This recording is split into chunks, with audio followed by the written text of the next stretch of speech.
Hi guys, I'm Shmee, hello to you and welcome back to the channel where you join me today in Spain with BMW UK for the UK press launch of the new BMW 8 Series. Now why are we in Spain you ask? Well, look at the weather. It's a lovely day, even though it's winter. We're here at the hotel where they've been based, and behind me is the 840D and also the M850i, the two versions of the 8 Series Coupe on the UK market so far. Now, up to this point, I've been lucky enough to spend a fair amount of time with this particularly nice car behind me, the M850i, including going for a drive of the prototype before it launched, being at the launch itself, also driving one on track at the press drives initially when they were held in Estoril in Portugal. And it begs the question, should one of these be my next daily driver in Germany? You'll no doubt know that I spent a couple of months this year in the BMW M5, the car that launched the new MX drive. Had a fantastic time just piling on the miles, blasting down the Autobahns, but also with practicality, the ability to take people inside the car, not just a two-seater. So should this be the next car? Let's take a quick look, go out for a drive and discuss a bit more. Here then we've got the two cars. In front of me is the 840D, the diesel variant, which will no doubt be the most popular in terms of sales numbers, but I'm not going to lie, I am immediately drawn towards the M850i X-Drive.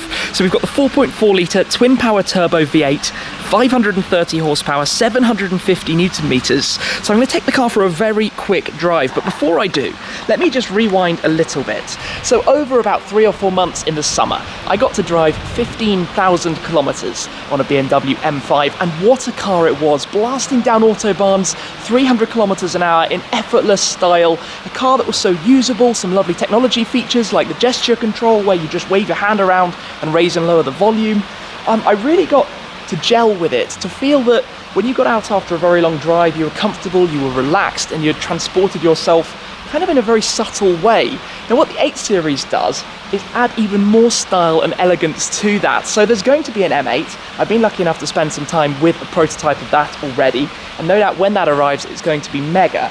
But when I had to return the M5, naturally I was quite sad about that, because at the time I did actually have something that was supposed to come after it. That didn't materialise thanks to changes in regulations and legislation in Europe, so unfortunately that kind of left me without a car for a while. So I used the AMG GTR, my car, a bit longer than intended in Germany, put loads of miles on it. I've also been using the Focus RS's, but this leaves a space for a car to solve this purpose in the future. So should it be one of these? When you just look at the car, it is sleek and aggressive. It takes the iconic BMW styling, but it's very low and very wide. For example, right around the front, look at the grills, the iconic kidney grills, but they are the lowest and widest that has been seen. The headlights flanking them either side, much the same story. It has these very horizontal lines that accentuate the width of the car, the shapes and curves all around it. You have features like the carbon mirrors, carbon roof, coming around towards the rear here. Just have a look at the back actually, if I step back from it slightly, and you can see a little bit more of the sheer width of it. I think as a car it looks brilliant, and this colour suits the car really quite nicely. In fact, even the 840Ds look really good, it has to be said. But the M850i, you've got the exhaust tailpipes down here, hiding inside the trapezoid exits. You've just got all these sporty styling cues which really add something to the car as an overall package. So this, you know, will be comfortable going at good speed and pace down the Autobahns. You know it will get you there in style as well. And come and have a look at the interior too. I'll jump in and just start it up. You've got the digital screens, lots of comfort features, and it burbles into life. So you've got the new style display, you've got the digital touchscreen in the center, which kind of wakes as you put your hand towards it. You then have your tiles and things that you can control and move around, all very customizable. The new crystal style gear knob for the 8-speed automatic gearbox that you have in here. It's just a really quite nice place to be. You've got the illumination you can see around here, running around the center console. Basically, I really like everything about it, to be honest. Not necessarily the most useful in terms of the rear seats. You could squeeze somebody back there, but there is a decent boot that goes on back behind it. So overall, it's a good place. But let's go out for a short little drive just to get a feel again for what it's like. Now, as you can probably tell, my time is very, very short. My flight in actually was a little bit late, so I'm borrowing some time from the next person who's going to be driving this car. But let's take it on out, straight into drive. And this is the thing, you just seamlessly move away. Silently, easily, quietly, discreetly, smoothly. This car, well, the way it's marketed is as a sporty Gran Tourer. And it certainly came to life when driving it out on the racetrack, on Estoril, out on countryside roads. But you can also drive it very gently should you wish. Its width of dynamic capability, its breadth of dynamic capability is ginormous. You can use this car for just about everything. And I mean, right now in gentle, the soft kind of normal settings, the steering is smooth, it's light. We just cruise on out. The barrier's going to open for me. We'll head out to the roads. I know the area a little bit from previous drives here. You have a lovely display on the screen, actually, really good the way that works. But like this, it's just easy. And as we're out towards the countryside, this is where you can pop it into sport mode. So you have a number of different sport configurations. We're in standard, you have plus, or you also have individual that you can configure. You can push the gear shifter to the left, go into sport mode, and just hear a little bit of that sound. Yes, a little bit of it's piped through the cabin, but you had to think where this car sits. That's a cool noise, isn't it? Sound it makes when you downshift with the burbles. So let's go back into comfort again just for a moment. It's very easy to change. It changes everything instantly. What I really enjoyed in the test run I did actually in the prototype car was having a demonstration literally in front of me of how if you put the suspension, the dampers, the springs, everything into their complete softest mode and then put them the other way into their complete firmest mode using a computer beyond what the car allows you to do, it was so dramatic how much it could change. Honestly, I've not experienced anything like that at all. But could this be a car I could see myself doing a lot of miles in? Absolutely yes, and I think you guys could too, because if you look at the videos that I've made with the car, the recent test drive I think has over 500,000 views, the drive up the hill climb at the Goodwood Festival of Speed where I went for a passenger run has almost 1 million views, the launch video from Le Mans 500,000 views, which tells me that you guys like this car as much as I do. So I think BMW have absolutely nailed it. Obviously there's been a big contentious point about the use of the number 8 as opposed to the 6 because it is kind of what the 6 Series was before, and BMW have had this history of going 6, 8, 6 and then 8 again, and does that make sense? But if we ignore that and look at this as a car, it just has something about it. At the price point, you know, it's £100,000 or so for this car spec'd up, I think just over with all the technology and options that it has equipped. But then it does everything in one car. I really enjoyed it, which is why I've come to drive the car again and think a little bit more about it. So let me just enjoy this road for a moment, then I'll come back to you. We just so happen to have some very nice roads here. Now, it's not necessarily the Autobahn, I'll talk more about that later on, but let's pop it back into Sport, go straight back to Sport Plus, into Sport with the gearbox. I'll keep it in automatic for the moment, just to get a feel for some of this power. The sun is obviously dropping, it's winter time, it's nice and low, 530 horsepower, along with 750 Newton meters of torque. Let's not forget that, because that is a huge number, is ample. Now, maybe out on the Autobahns at the top end, when you're accelerating from 250 upwards towards the limiter, for example, is where you might want to have a touch more, and that's where the M8 will come in. But like I said, the M8 isn't going to be on the market until, well, at least a year later, should we say. So for now, not necessarily something we can talk about. But does the M850 have, I guess, the same image as the full M car? Is it like the full M8? And even in sports, as we ride over what is now a pretty rough bit of ground, it has to be said, it does an incredible job of dampening the feel from them. The gearbox drops down, and then early power out of the corner, obviously, with the X-Drive system, permanent four-wheel drive in this, so you don't have the adjustable two-wheel drive system that you have in the, you will have again in the M8, as I had a demo of when I was being taken around the track.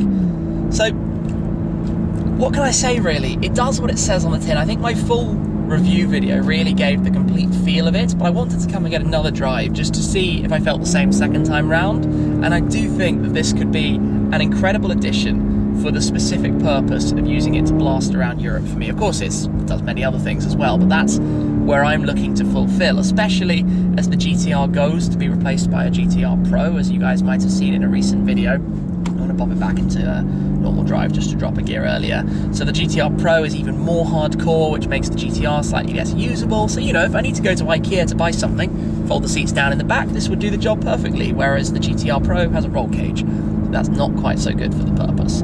Anyway, yeah, it's nice here. I just noticed the cool little M symbol that you have on the dashboard. There are lots of nice touches with this car. Yeah, maybe I could have or would have preferred this to be slightly different, slightly more refined and less like a control pad that's just dropped into the center console, but we're splitting hairs here on very small things. Overall, they've done an incredible job with this car. I just think it looks so good. it is a fine automobile when you're looking towards the front of it in particular, and the rear. In fact, the whole shape of it, it's just really nice swooping lines, low, wide, sporty, but yet elegant at the same time. So let's head on back. I need to hand this car over. I think we can have a better look at one of the others that might be around if I get lucky, and there are still some about. If only the UK had weather like this in winter, hey, then we'd be able to hold the UK press launches on our lovely countryside roads, which are brilliant. Now, I would have liked to have driven it more on the motorway, but sadly, as I said, a late flight has meant that time is a little bit beyond me. But let's park up the car, hand over the keys to this one, and see if we can do anything with any of the other cars that are around here, just to show you a few more things and talk about it a bit more before signing off and heading on out. I've got a few quick moments to have a look around the car before handing over the keys, but I showed you earlier a little bit of the infotainment, just to show you the different driving modes. You can see how this control pad works with the gear stick, and also the input you can make on the iDrive. You can write right on this toggle here, but you've got your sport and different modes down here. So for example, if we press onto sport, press it again to go plus, or you can use the touchscreen to configure individual, where you have the different elements that you can configure and set up. And I always like to configure this, for example, to have a sporty feel but soft suspension if you're driving out on the normal roads and not going for it completely, for example. Other than that, you've also got Eco Pro, or you've got the adaptive button, from which the car will basically work out what it is exactly you want it to be doing. So if we pop it back into Sport Plus just for the moment, you can hear a little bit of the burbles it makes. Of course, slightly muted by the turbochargers, but hey, not a bad sound overall. The seats are comfortable and supportive. You've got all the electronic toggles and controls down at the side naturally for your lumbar and different features that you might want out of it, all available to you down there. But for the moment, let us switch this car off. I think it's time for me to jump out. M850i display. Just quickly show you in the boot. So you can press the button on there to open the boot, or use the key. In fact, talking about the key, of course, we've got the full control pad key here, where you can see a number of bits of information about the car from this, whether it's closed, whether it's open. You can swipe it around, see if the lights are on, see what fuel range you have left, or turn on the climate control for your next departure. All done via the key. Then back there, pretty decent amount of luggage space. Slightly higher compressed opening. This isn't the biggest gap in the world, it has to be said, for something huge, but it does go all the way through. In fact, quite a long way through, it has to be said. So let me get out my luggage, then I'll close it up, and then I'll say farewell to this car for now. Off goes the sunset orange M850i, looking very nice with the sunshine on it. And I now actually have the key to this car, the 840D. So I'll take it out for a quick whiz actually, just to see what the 840D is going to be like. See what the differences are driving with this engine. I still think it looks good, to be honest, with the obviously optional package in terms of the sportiness. But let's jump in and take it on out. One of the moments of truth then. Let's start it up. That sounds all right for a diesel, to be honest. You still get that kind of chugging slightly, of course. The immediate thing that you have to appreciate in here is the tranquility of it. There's barely any engine sound coming into the cabin. You just have a tiny bit of rolling road noise, but basically with the sound deadening, the glass, the windows, all of that side of things, it is incredibly quiet inside this car. You have a lot of torque available. The setup between the engine and the gearbox just means that wherever you are, you just gently press the throttle and away the car goes immediately with no stress, no effort, not even breaking a sweat, which makes it quite a comfortable thing to drive. Now let's pop this into sport mode as well. Go into Sport Plus. Of course, you don't quite have the engine in the same way. You do have some noise, arguably due to the way it's piped into the cabin. Just drop down some gears. Piped into the cabin / a little bit artificial, because that sounds to me like a petrol engine, not a diesel. In any case, I guess that's kind of okay, because at the end of the day you have a sound that works out of it. Dampers work just as well. In fact, remarkably, that's one of the big things driving on this road with some of these pretty rough sections, has been how well it drives, how well it rides over that. Not many cars that I've spent time with have been as compliant on rough terrain as this is, yet so capable at the other end of the spectrum. But actually driving along, you'd very quickly forget you're in a diesel. I mean, yeah, the rev counter only goes up to 5,000 RPM or so, but if you were driving in automatic mode, would you even notice if you weren't thinking about it? Probably not.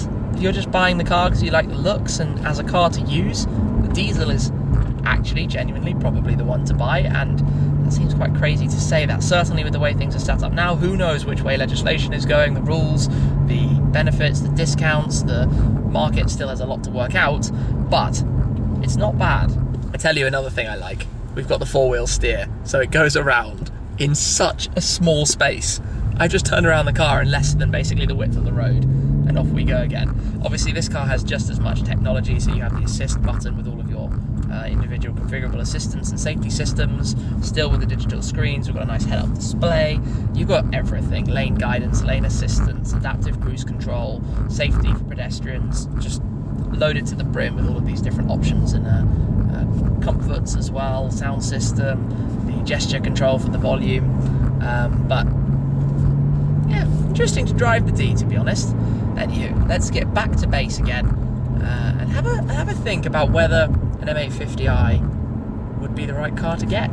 Back at base then, where we also have the Sunset Orange 840D. Now in the UK, the 840D comes as standard with the M Sport kit. So these cars are all M Sport versions of the 8 Series, as opposed to the completely base spec, so to speak. So there aren't that many visual cues that distinguish between the 840D and the M850i. Basically, the one thing is that you'd have a lower apron in the M850i. And of course, a few more things will be changed ready for the M8 upon its arrival, which will also come as the coupe, the convertible that we've had a look at, and the Gran Coupe. So I had a look at an M850i convertible recently too, a first look at one of those. So 3 different body styles in the model lineup, and the Gran Coupe is going to be a really, really nice thing when it arrives. We've only seen a concept up to this point. Sunset Orange now in the dimmer light though loses a bit of its flair. It works very well out in the sunshine, loses a bit I think when it starts to get a bit darker, but it has to be said, the diesel is really quite good as a car. I've been impressed by that, more than I expected to be. However, M850i, future Schmeemobile, that's the question. Guys, let me know in the comments, do you think that would be a good car for me to enjoy in Germany during the next year or so? Let's have a think about it, and maybe that will happen for 2019, so watch this space. A big thanks to BMW UK for my trip out here. It's been a very quick trip, that's for sure. A short little drive in the 850i earlier than the 840D, so thank you very much for watching, guys. That's it for this time. I'll see you again very soon. Cheers.